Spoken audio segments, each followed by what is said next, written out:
He was a merchant who had his docks like over there, so we can't see him right now because everything's been built in between it. He built this house because he wanted a dynasty. It had around 10 acres of land, but they had to sell it off in when the the National Trust took over. He had 2 wives. His first wife didn't have any kids, but his second wife did, and his name was John Hall Jr.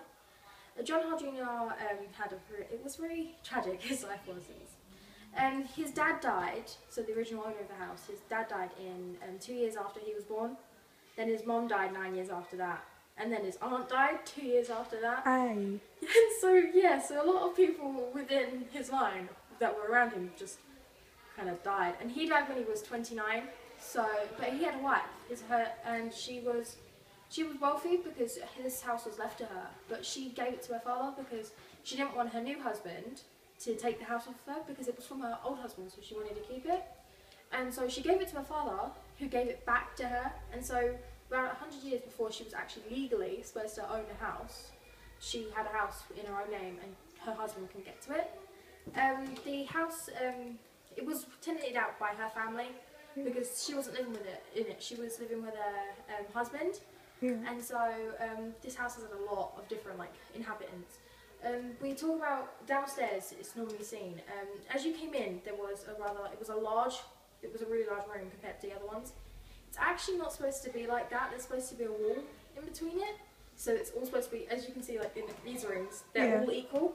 It's supposed to be like that downstairs as well, but they changed it so it could make it look grander. Because during that time, the higher class didn't actually pay for anything that they bought. And so because John Hall was a merchant, he wanted to get the money that he was owed. And so he made himself look of a higher class. So he has the seal downstairs, which was on the wall. Yes. He put in this staircase. It's actually supposed to lead up to the top floor, but because it's so big, they couldn't actually fit it. So we have the spiral staircase that's over there. And there's also other parts that you can the opening part is actually supposed to be of a larger house, but he was putting it in here so he could make it grander. There's other parts of this. Okay, so there was 50 tenants in this, and one of them was Anthony Denny. He was a photo photographer. He actually changed the whole colour scheme of that room. That's why it's like bright blue.